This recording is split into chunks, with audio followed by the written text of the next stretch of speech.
بسم اللہ الرحمن الرحیم الصلاۃ والسلام علیک یا سیدی یا رسول اللہ وعلی آلک و اصحابک یا سیدی یا حبیب اللہ۔ آج کی یہ گفتگو لمحہ فکریہ ہے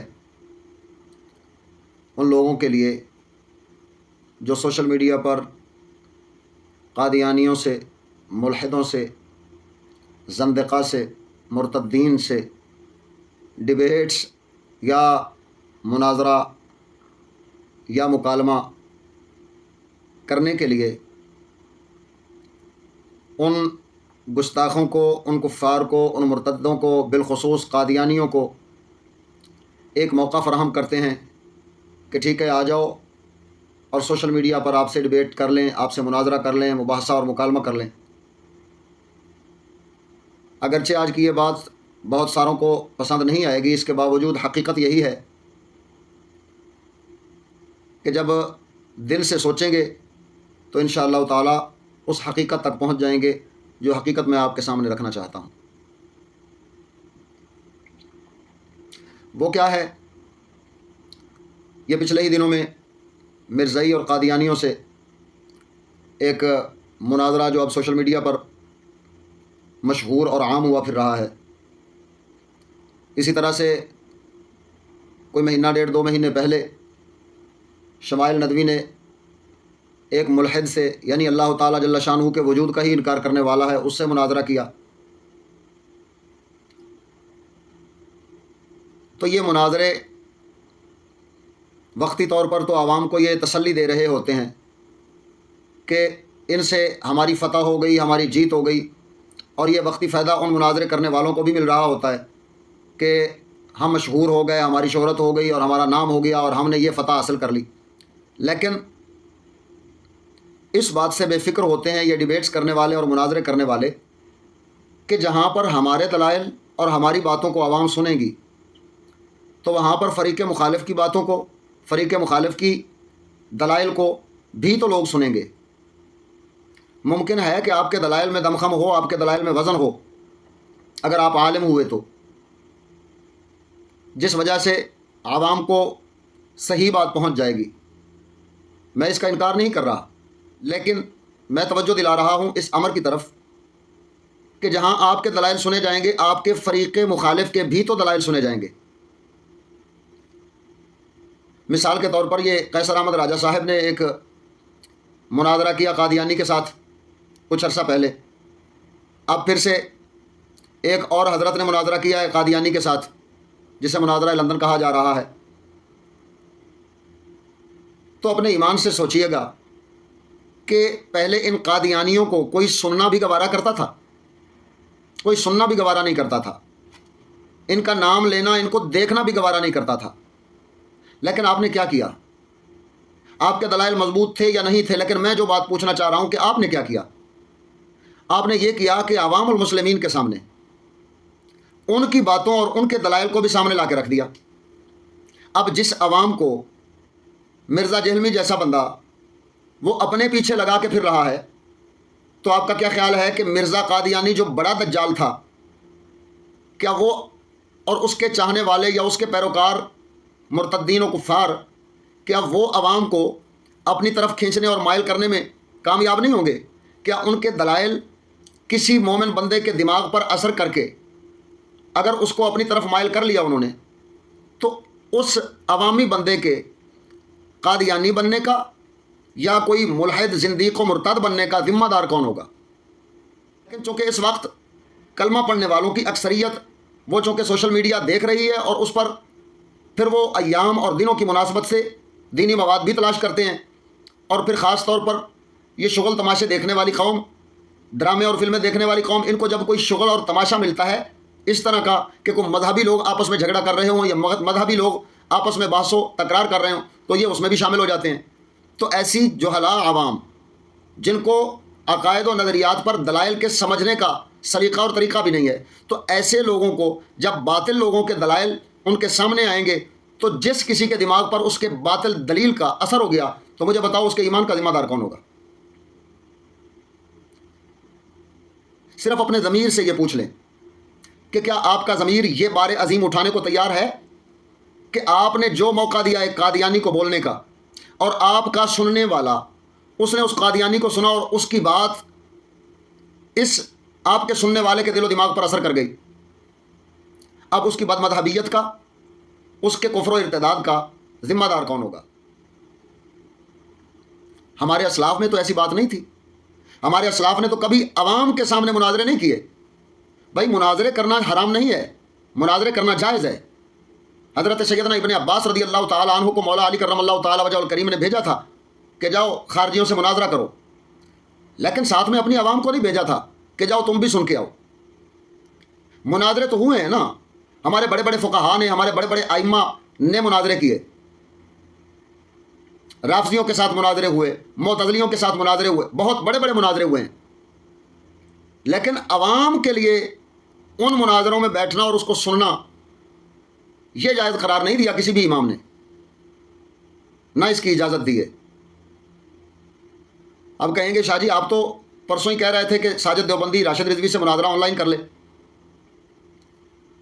تو میں نے ساتھ میں یہ بھی کہہ دیا تھا کہ اگرچہ میں اس کے حق میں نہیں ہوں، اور آن لائن کرنے کا مطلب یہ تھوڑی ہے کہ سب کے سامنے مناظرہ ہو جائے. یہ بھی تو ہو سکتا ہے کہ ہر کوئی اپنے اپنے گھر میں بیٹھے اور مناظرہ کرے، لیکن یہ شرط ہو کہ اس کی ویڈیو وغیرہ وہ بنا کر نیٹ پہ نہیں ڈالی جائے گی. ہر کوئی اپنے اپنے پاس محفوظ رکھ لے گا. ہاں اگر کوئی جھوٹا دعویٰ کرے گا تو اس دعوے کو ثابت کرنے کے لیے اتنا حصہ جو ہے وہ کاٹ کر دکھا دیا جائے گا. لیکن یہ ان کے دعوے کی میں بات کر رہا تھا، اپنا دعویٰ میرا وہ نہیں ہے، کیونکہ میں کہہ چکا ہوں کہ میں اس کے حق میں نہیں ہوں. کتنے لوگوں کو جو پہلے قادیانیوں کا نام بھی سننا گوارا نہیں کرتے تھے، ان کی شکل دیکھنا گوارا نہیں کرتے تھے، آپ کی ڈیبیٹس، آپ کے مناظرے اور آپ کے مکالمے، ان چیزوں نے ان لوگوں کو آمادہ کیا کہ ان مرزائیوں کی شکلیں دیکھیں اور ان کی باتیں سنیں، ان کے من گھڑت اور جھوٹے دلائل بھی سنیں. آپ کیوں بھول گئے اللہ تعالیٰ جل شانہ کے کلام مجید فرقان حمید کی آیات بینہ کو، جو سورۃ النساء شریف آیت نمبر 140 ہے؟ فرمایا وَقَدْ نَزَّلَ عَلَيْكُمْ فِي الْكِتَابِ أَنْ إِذَا سَمِعْتُمْ آيَاتِ اللَّهِ يُكْفَرُ بِهَا وَيُسْتَهْزَأُ بِهَا فَلَا تَقْعُدُوا مَعَهُمْ حَتَّى يَخُوضُوا فِي حَدِيثٍ غَيْرِهِ. اللہ تعالیٰ جل شانہ نے ارشاد فرمایا، اور اللہ تم پر اپنی کتاب میں یہ حکم نازل فرما چکا ہے، جب تم سنو کہ آیات کا انکار کیا جا رہا ہے اور ان کا ٹھٹھا مذاق بنایا جا رہا ہے، تو ان لوگوں کے ساتھ مت بیٹھو حتیٰ کہ وہ دوسری باتوں میں مصروف ہو جائیں. اور وہ آیت مبارکہ آپ کو یاد کیوں نہ رہی؟ مناظرہ کرنے کے لیے تو آپ اتنا علم لے کر پہنچ گئے، لیکن قرآن مجید فرقان حمید کی اس آیت بینہ کو کیوں بھول گئے؟ جب پروردگار عالم جل شانہ نے سورۃ القصص شریف آیت نمبر 55 میں ارشاد فرمایا وَإِذَا سَمِعُوا اللَّغْوَ أَعْرَضُوا عَنْهُ وَقَالُوا لَنَا أَعْمَالُنَا وَلَكُمْ أَعْمَالُكُمْ سَلَامٌ عَلَىٰ نَبْتَغِي الْجَاهِلِينَ. ارشاد ربانی ہے، اور جب وہ بےہودہ باتیں سنتے ہیں تو اس سے کنارہ کشی اختیار کر لیتے ہیں، اور وہ کہتے ہیں کہ ہمارے اعمال ہمارے لیے ہیں، تمہارے اعمال تمہارے لیے ہیں. سورۃ آل عمران کی 7 نمبر آیت کو آپ کیوں بھول گئے؟ اللہ تعالیٰ جل شانہ نے فرمایا فَأَمَّا الَّذِينَ فِي قُلُوبِهِمْ زَيْغٌ فَيَتَّبِعُونَ مَا تَشَابَهَ مِنْهُ وَابْتِغَاءَ الْفِتْنَةِ وَابْتِغَاءَ تَأْوِيلِهِ. یہی تو کرتے ہیں یہ قادیانی، یہ مرتدین و ملحدین، جس کا اللہ تعالیٰ جل شانہ نے یہ ذکر فرمایا ہے سورہ آل عمران شریف کی اس آیت 55 میں. فرمایا کہ جن کے دلوں میں کھوٹ آ گئی وہ فتنہ انگیزی کی خاطر ان متشابہات آیات بینات کے پیچھے پڑ جاتے ہیں تاکہ ان کی تعویلیں کریں. تو کیا کرتے ہیں قادیانی؟ خاتم النبیین والی آیت مبارکہ کی تعویلیں کرتے ہیں، اور کیا کرتے ہیں؟ بعثت والی آیات بینات کی تعویلیں کرتے ہیں، اور کیا کرتے ہیں؟ حضرت سیدنا عیسیٰ علیہ الصلوۃ والسلام کے نازل ہونے والی آیات بینات کی تعویلیں کرتے ہیں، اور کیا کرتے ہیں؟ یہی سب کچھ تو کرتے ہیں. لیکن آپ نے انہیں اشاعت کا مقام دے دیا، عوام میں اپنی بات پہنچانے اور پھیلانے کا موقع دے دیا. سلف صالحین کا یہ طریقہ تو نہیں تھا، ہمارے اکابرین کا یہ طریقہ تو نہیں تھا. اللہ تعالیٰ جل شانہ کی اس آیت مبارکہ کو آپ کیوں بھول گئے؟ سورۃ الانعام شریف کی آیت نمبر 68 کو، جس میں ارشاد ربانی ہے وَإِمَّا يُنْسِيَنَّكَ الشَّيْطَانُ فَلَا تَقْعُدْ بَعْدَ الذِّكْرَىٰ مَعَ الْقَوْمِ الظَّالِمِينَ. فرمایا اور اگر کبھی تمہیں شیطان بھلا دے تو یاد آنے پر ان ظالموں کے ساتھ نہ بیٹھو. ان آیات بینات کا کیا مطلب ہے؟ اللہ تبارک و تعالیٰ جل شانہ کیوں منع فرما رہا ہے ان آیات بینات میں ظالموں کے پاس بیٹھنے سے؟ جن کے دلوں میں کھوٹ آ گئی ہے ان کے پاس بیٹھنے سے کیوں منع فرما رہا ہے، اور ان کی باتیں نہ سننے کا کیوں حکم فرما رہا ہے؟ ان آیات بینات کا کیا حکم حضرت سیدنا عمر بن خطاب رضی اللہ تعالیٰ عنہ آپ کے دور شریف میں کسی ایک شخص نے آیات متشابہات پر کلام کرنا شروع کیا تو سیدنا فاروق اعظم نے اس کو بلوایا، اس کے سر پر لکڑی سے مار کر آپ نے فرمایا کہ تم ہی ہو جو متشابہات پر کلام کرتے ہو. اس کو سزا دی اور لوگوں کو کہا کہ اس کے پاس بیٹھنا چھوڑ دو، حتیٰ کہ اس کی بیوی بھی اس کے پاس بیٹھنا چھوڑ گئی. اس نے توبہ کی، لوٹ آیا تو پھر اس کو معافی بھی ملی اور لوگوں نے اس سے بات کرنا بھی شروع کیا. ایک بندہ تھا جس نے سابقہ انبیاء کے کچھ قصے سن رکھے تھے تو وہ قصے لکھنا شروع کر دیے، بیچنا شروع کر دیے. جب فاروق اعظم رضی اللہ تعالیٰ عنہ کو پتہ چلا تو اس کو سزا دی اور اس کو روک دیا. کیوں روکا؟ تاکہ ایسی باتوں کو لوگ نہ سنیں جن باتوں کے سننے سے ان کے دلوں میں وہم پیدا ہو جائے، جن کے سننے سے ان کے دلوں میں کوئی زنگ اور میل لگ جائے یا ان کے عقائد و نظریات پر کوئی حملہ ہو جائے. اللہ اکبر و کبیرہ. امام ابن سیرین رضی اللہ تعالیٰ عنہ، آپ کے پاس ایک بندہ بیٹھا تھا جو بدعقیدہ تھا. وہ کہنے لگا کہ اے ابن سیرین، میں آپ کو قرآن پاک کی ایک آیت مبارکہ سنانا چاہتا ہوں اور اس کی تشریح کرنا چاہتا ہوں. تو آپ نے فوراً اپنے ہاتھ اٹھائے اور اپنے کانوں میں ڈال لیے. فرمایا یا تو یہاں سے اٹھ کر چلا جائے یا میں چلا جاتا ہوں، میں تیری بات نہیں سنوں گا، تجھ سے آیت مبارک نہیں سنوں گا. میں کیوں نہیں سننا چاہ رہے اس بد مذہب سے آیت مبارکہ؟ کیونکہ آپ جانتے تھے کہ صحیح المذہب سے سن سکتا ہوں اور میں اپنے اماموں کو پڑھ سکتا ہوں. میں خود ایک عالم دین و امام ہوں، میں خود قرآن مجید کی تلاوت کر سکتا ہوں اور اسلاف سے جو قرآن مجید سیکھنے کو ملا ہے میں اس سے سیکھ لوں گا. لیکن میں اس بد مذہب کی بات نہیں سنوں گا. کیوں؟ کیونکہ اس کی بات سننے سے ہو سکتا ہے میرے دل و دماغ میں کوئی فتنہ بیٹھ جائے، کوئی ایک بھی غلط بات، ایک بھی غلط دلیل وہ میرے دل پہ کہیں اثر نہ کر جائے اور اس سے میرا عقیدہ و نظریہ خراب اور ایمان برباد نہ ہو جائے. اس طرح سے احتیاط کرتے تھے ہمارے ائمہ کرام جو خود امام تھے، جن اماموں کی کتابوں کو پڑھ کے ہم اپنے عقائد و نظریات کو درست کرتے ہیں اور ہم اپنی عوام کے عقائد و نظریات کو درست کرتے ہیں، اعمال کو درست کرتے ہیں. وہ امام جب کسی بد مذہب کا کلام سننا پسند نہیں کرتے تو پھر آج یہ سوشل میڈیا پر آپ نے ڈیبیٹس کے ذریعے اپنی عوام کو بد مذہب سنانا کیسے گوارا کر لیا؟ کیسے سمجھ لیا کہ یہ بھی جائز ہے کہ آپ کی عوام ان باطل نظریات رکھنے والوں کی، ان ملحدین، ان کفار کی یا ان قادیانی کفار کی باتوں کو سنیں، ان کی دلائل کو سنیں اور پھر آپ کے دلائل کو سنیں اور رد ہوتا دیکھیں اور خوش ہوں؟ یہ سوچ کر آپ نے اجازت دے دی. کیسے آپ نے سوشل میڈیا پر اپنی ان مناظرے اور مباحثوں کو عام کرنے کا ارادہ کر لیا؟ صرف مشہوری کے لیے، شہرت کے لیے یا اپنے کچھ مقاصد حاصل کرنے کے لیے. اور ہاں، یہ بد مذاہب تو ایسا ضرور کریں گے کیونکہ یہ تو چاہتے ہیں کہ ہم مشہور ہوں، ہمیں دین کے نام پر یہ باقی کے مسلمان سادہ لو عوام یہ ہمیں دیکھیں اور سنیں. شمائل ندوی نے اس مرتد اور ملحد کا ہاتھ چوم کر اس کا ادب اور تعظیم بھی کی اور ساتھ میں اس سے ڈیبیٹ بھی کی اور پوری دنیا کے لوگوں نے یہ کہا کہ واہ واہ واہ کیا بات ہے جی، کیا بات ہے، کیا بات ہے. اس نے مناظرہ کیا اور جیت گیا. اور جاہل بندے سے مناظرہ کس بات کا؟ جاہل بندے کو تو قالو سلامہ کہنے کا حکم آیا ہے. اور جو منکر خدا جل شانہ ہے آپ اس کو صرف اپنی عقل کے ذریعے قائل کرنا چاہ رہے ہیں. وہ قائل ہونے والا نہیں ہے بلکہ اوروں کو بھی اپنے جیسا مرتد بنانے والا ہے. اور ایسے لوگوں کو خاص ایجنسیاں خاص مقاصد کے لیے بناتی ہیں تاکہ مسلمانوں میں ایک انتشار رہے، مسلمان اپنے ان چھوٹے چھوٹے ذاتی مباحث میں الجھے رہیں اور نتیجہ یہ ہو کہ ہم اپنے کفریات کی ترویج و اشاعت وہ ہر وقت کرتے رہیں اور ہمارے راستے کی رکاوٹ کوئی نہ بنے. اب دیکھ لیجئے نا، میرا صرف ایک سوال ہے کہ جب پاکستان آپ کہتے ہو کہ کلمے کی بنیاد پر بنا تھا تو اس کا مطلب ہے کہ پاکستان بنانے والے لوگ وہ کلمے والے تھے نا. تو ان کلمے پڑھنے والوں کے بچے پاکستان میں رہنے والی آبادی کے اتنے ہزاروں اور لاکھوں کی تعداد میں یہ لبرل کہاں سے آ گئے؟ یہ سیکولر کہاں سے آ گئے؟ یہ مرتدین و ملحدین کہاں سے آ گئے؟ کس نے پیدا کیے گئے؟ اس کا مطلب ہے کہ کفار ضرور خاموشی سے ایسا کام کر رہے ہیں کہ جس سے ہمارے بچے ملحد بن رہے ہیں، ہمارے بچے مرتد بن رہے ہیں، ہمارے بچے زندیق بن رہے ہیں. کچھ تو ہے نا ایسا. یہ لبرلزم اور سیکولرزم کہاں سے پھیل رہا ہے؟ یہ وہی تعلیمی ادارے ہیں، وہی تعلیمی نصاب ہیں جو خاص منصوبے کے ذریعے بنائے جاتے ہیں اور عوام تک پھیلائے جاتے ہیں. اور ان منصوبوں کے ذریعے مسلمانوں کے بچے ہی لبرل بنتے ہیں، سیکولر بنتے ہیں، مسلمانوں کے بچے ہی ایتھسٹ اور ملحدین بنتے ہیں، زندیق بنتے ہیں. لیکن ہوا کیا؟ ہمارا بچہ کیا نصاب پڑھ رہا ہے ہم نے سوچا ہی نہیں. ہمارے بچے کو کیا تعلیم دی جا رہی ہے یہ تو دیکھا ہی نہیں. ہمارے بچے کو عملی طور پر اسلام کا باغی بنایا جا رہا ہے، یہ تو خیال ہی نہیں کیا،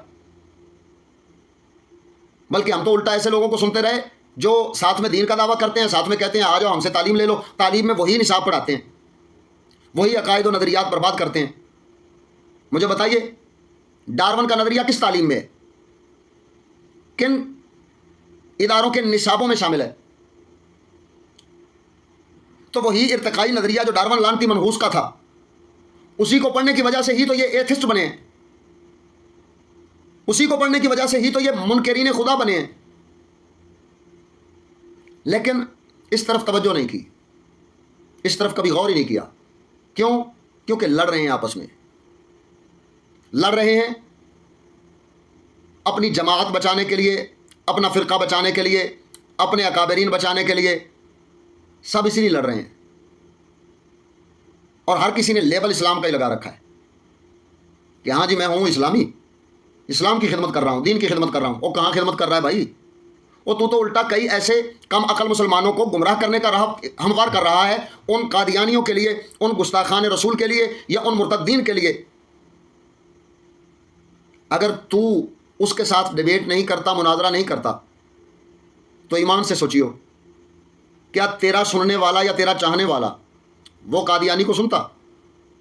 وہ اس ملحد کو سنتا؟ نہیں نہ سنتا۔ تو اس کا مطلب ہے کہ یہ بھی ایک بہانہ ہے۔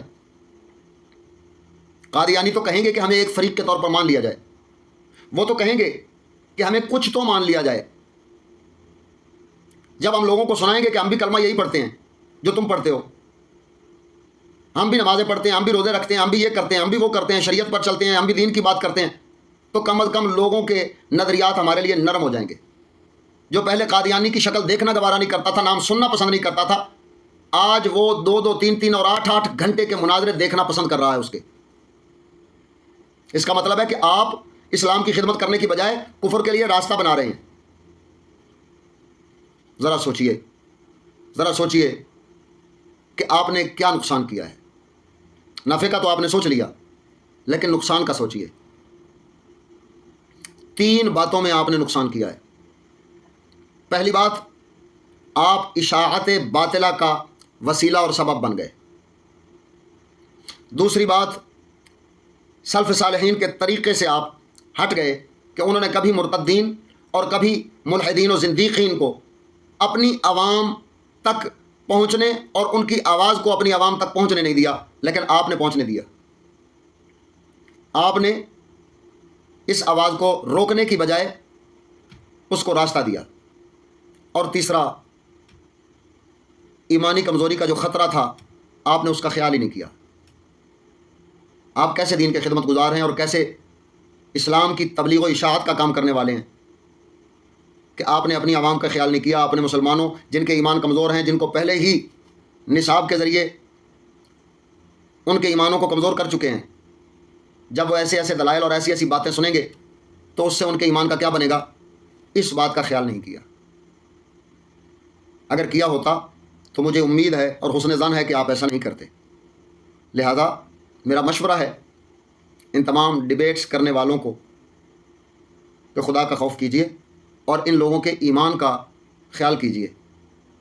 یہ ضرورت نہیں ہے اس بات کی کہ آپ نہیں جانتے کہ قاضی ایاز مالکی الشفاء شریف میں لکھ چکے ہیں کہ اگر کوئی بندہ سید عالم صلی اللہ تعالیٰ علیہ وسلم کے بعد یہ دعویٰ کرے کہ میں نبی ہوں، یا یہ دعویٰ کرے کہ فلاں نبی ہے، تو اس سے دلیل بھی نہیں مانگی جائے گی۔